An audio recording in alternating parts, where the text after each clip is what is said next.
Durante décadas, gobiernos enteros ocultaron informes, manipularon cifras y borraron de la historia los detalles reales de sus peores errores nucleares. Chernóbil no fue el primero, Fukushima no fue el último, y algunos desastres fueron tan graves que muchos no se conocieron hasta años después. Hoy revelaremos los 5 desastres nucleares más devastadores, con datos exactos, documentos reales y los silencios que nadie quiso explicar.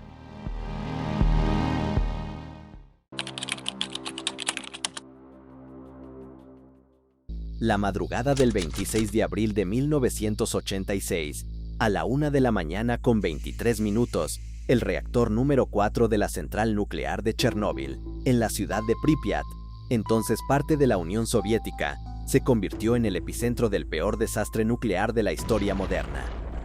Todo comenzó horas antes, cuando los ingenieros del turno nocturno realizaban una prueba de seguridad destinada a comprobar cuánto tiempo podían seguir girando las turbinas en caso de un corte eléctrico. Durante las maniobras, el nivel de potencia cayó casi a cero, dejando las barras de control en posiciones peligrosas. El reactor RBMK, famoso por su inestabilidad a bajas potencias, estaba literalmente fuera de control. A la 1:23 de la mañana, los operadores presionaron el botón AC5, la orden de apagado de emergencia. Lo que debía salvarlos, los condenó. Un defecto fatal en el diseño provocó un incremento instantáneo de reactividad. En menos de un segundo, la potencia se disparó a niveles imposibles de contener. A la 1:40 de la mañana, 2 explosiones sucesivas levantaron la tapa del reactor, una pieza de casi 2.000 toneladas, y arrojaron grafito ardiente al aire. El núcleo quedó expuesto y comenzó a arder a temperaturas superiores a 2.000 grados centígrados. Mientras Pripyat dormía, una nube de radiación invisible se elevaba hacia la atmósfera. Los bomberos, sin protección, enfrentaron el incendio sin saber que estaban entrando a un infierno radiactivo. Muchos morirían en las semanas siguientes por síndrome agudo de radiación. La explosión liberó una contaminación equivalente a 400 veces la bomba de Hiroshima.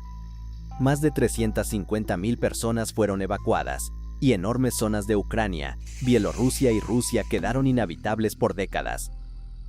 En los meses siguientes, los investigadores descubrieron algo aterrador en los túneles bajo el reactor. Una masa sólida, rugosa, gris y con forma grotesca, que luego fue llamada el pie de elefante. Esta masa estaba compuesta por combustible nuclear derretido, concreto, metal, arena y grafito, fusionados por el calor extremo del núcleo. Era uno de los materiales más radiactivos del planeta. En sus primeros días, quedarse a menos de un minuto frente al pie de elefante equivalía a recibir una dosis mortal de radiación. Unos pocos minutos significaban una muerte segura días después. Era, literalmente, un objeto capaz de matar solo por estar allí.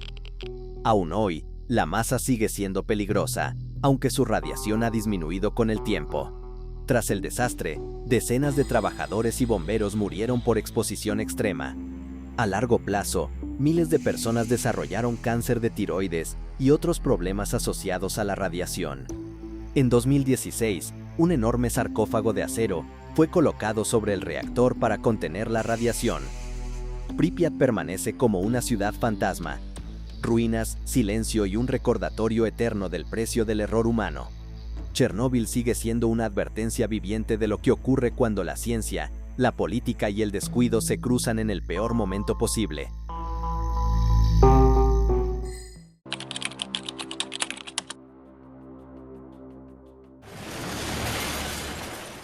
La tarde del 11 de marzo de 2011, a las 2:46 de la tarde, la costa noreste de Japón fue estremecida por un terremoto de magnitud 9, uno de los más potentes registrados en la historia del país. Las estructuras se sacudieron, las líneas eléctricas colapsaron y el suelo se fracturó en cuestión de segundos. Pero lo peor aún estaba por llegar. Minutos después del sismo, una muralla de agua de más de 14 metros, un tsunami imparable, avanzó con fuerza devastadora hacia la costa de la prefectura de Fukushima, donde se encuentra la central nuclear Fukushima Daiichi. Los reactores estaban preparados para resistir terremotos, pero no para soportar el impacto combinado de un sismo colosal y una inundación de esa magnitud. Las olas superaron los muros de contención, inundaron los generadores de emergencia y dejaron a la planta completamente sin electricidad. Sin energía, no había bombas de enfriamiento, y sin enfriamiento, el desastre era inevitable. Los reactores 1, 2 y 3 comenzaron a sobrecalentarse. El núcleo del reactor 1 alcanzó temperaturas superiores a los 2000 grados centígrados, fundiendo las barras de combustible. El 12 de marzo, una explosión de hidrógeno destruyó la parte superior del edificio del reactor. Un día después, ocurrió exactamente lo mismo en el reactor 3. Y el 15 de marzo, el reactor 2 sufrió daños severos que hicieron temer un colapso total.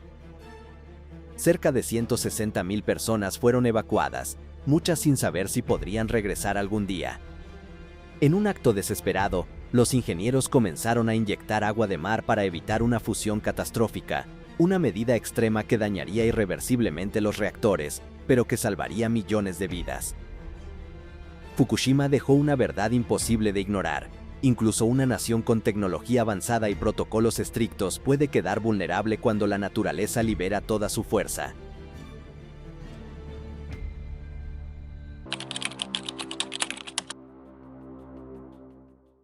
El 29 de septiembre de 1957, en la remota provincia de Chelyabinsk, Unión Soviética, ocurrió uno de los accidentes nucleares más ocultos y devastadores del siglo XX, el desastre de Kyshtym, en la planta nuclear secreta de Mayak. Un tanque subterráneo que almacenaba cerca de 70 toneladas de residuos radiactivos sufrió una falla en su sistema de refrigeración. Sin enfriamiento, la temperatura interna aumentó hasta provocar una explosión química equivalente a decenas de toneladas de TNT. La detonación liberó una columna de polvo radiactivo que alcanzó casi 1 kilómetro de altura y se dispersó por una extensa área al este de los Urales, contaminando más de 20.000 kilómetros cuadrados de territorio. Miles de personas que habitaban aldeas agrícolas cercanas, ignorando el peligro, continuaron sus vidas sin saber que caminaban sobre tierra altamente contaminada con estroncio, cesio y plutonio, elementos radioactivos extremadamente dañinos. Durante días, las autoridades soviéticas evacuaron aproximadamente 10.000 personas sin explicar la razón, y muchas aldeas fueron destruidas y cubiertas por tierra y concreto en un intento por ocultar el desastre. Durante décadas, el accidente permaneció en secreto, sin reconocimiento oficial ni información pública, enmascarado por el hermetismo de la Guerra Fría. Hoy se sabe que el desastre de Kyshtym fue clasificado oficialmente como nivel 6 en la escala INES, comparable en gravedad al desastre de Chernóbil, aunque algunos expertos sugieren que su impacto podría haber sido mucho mayor. La ciudad de Ozersk es la ciudad cerrada donde ocurrió el desastre de Kyshtym. Permanece sellada y vigilada, inaccesible para extranjeros. Sus residentes viven atrapados entre secretos militares y residuos radiactivos, en un territorio marcado por la contaminación y el silencio impuesto por décadas de ocultamiento nuclear.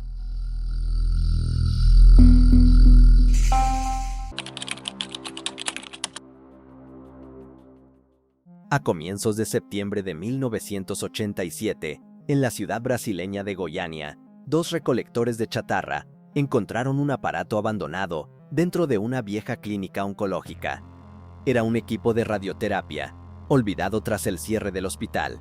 Nadie sospechó que en su interior había una fuente de cesio-137, uno de los materiales radiactivos más peligrosos utilizados en medicina.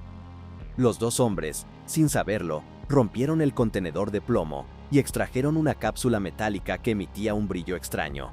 Al abrirla, descubrieron un polvo azul fluorescente que parecía magia en estado puro. Lo llevaron a casa como si fuera un tesoro. El polvo pasó de mano en mano. Vecinos, niños y familiares se maravillaron con aquel resplandor. Algunos incluso se lo aplicaron en la piel, lo esparcieron en mesas, en el suelo, en juguetes. Nadie imaginaba que ese brillo era mortal.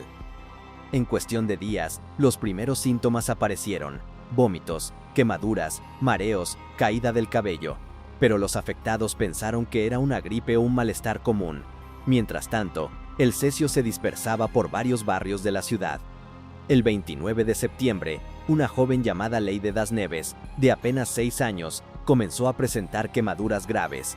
Pocos días después falleció, convirtiéndose en el símbolo humano de la tragedia.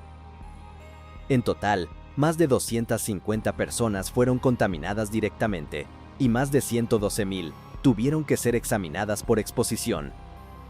Las autoridades declararon estado de emergencia, y para contener la contaminación, las autoridades aislaron los barrios afectados, recolectaron restos de cesio, derribaron viviendas, retiraron capas de suelo, encapsularon el material radiactivo y lo enterraron en un depósito sellado. También descontaminaron calles y establecieron vigilancia médica por décadas. Gracias a estas medidas, la propagación del cesio-137 fue finalmente detenida.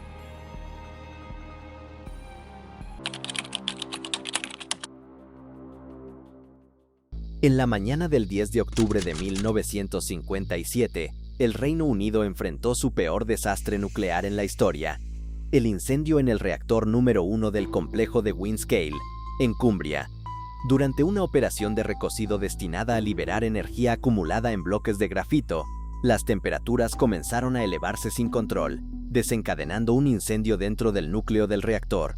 A pesar de los esfuerzos iniciales con ventilación forzada, el fuego se avivó, llegando a alcanzar temperaturas superiores a 1300 grados Celsius. Ante esta emergencia, los ingenieros tomaron la peligrosa decisión de apagar el reactor con miles de litros de agua, a riesgo de provocar una explosión de vapor. Finalmente, tras más de 24 horas de lucha, lograron sofocar las llamas. La contaminación radiactiva liberada se dispersó sobre el norte de Inglaterra, contaminando la leche, los suelos y los cultivos con isótopos como yodo-131 y polonio-210. Aunque no se reportaron muertes inmediatas, estudios posteriores estiman que entre 100 y 240 personas murieron en las décadas siguientes por enfermedades relacionadas con la radiación. El gobierno británico mantuvo este accidente en secreto durante años, censurando reportes y minimizando su impacto público. El incendio de Windscale reveló los riesgos de la prisa en la producción nuclear militar y sigue siendo un recordatorio dramático de las consecuencias de la negligencia y el encubrimiento en la historia nuclear.